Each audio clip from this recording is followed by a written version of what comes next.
文哲接受媒体联访，讲着讲着，突然动用全部国家力量，在很认真的研究柯文哲，也有在北检2年的经验。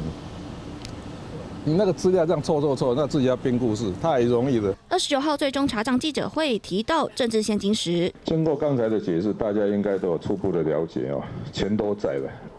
说到金华城公文盖章习惯的这一生，我发现只有盖了2个章还3个章，那剩下的就是都市计划委员会的。关键时刻，柯 P 这个习惯性咳嗽动作被罗俊轩医师嘲讽，说谎时大脑要动很快，因为脑区来不及协调，喉咙会紧，因此柯文哲说话前咳嗽是因为在说谎。就我们所了解跟观察柯文哲的状况他只要一说谎的话，要么他就是言辞闪烁，或者是他就会一直搔头，或者是他就一直咳嗽，那这就是他现在的一贯的做法。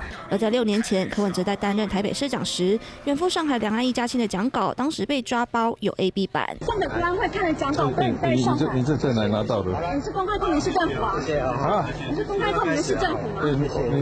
你是骇客还是？说谎被揭穿，柯文哲当年吞吞吐吐，毫无心理准备。对比过去和现在，柯文哲一遇到难解的题目，从啊到摸头咳嗽，那时候说的话是真的，只有柯文哲自己最清楚。3新闻黄世涵台北从报道。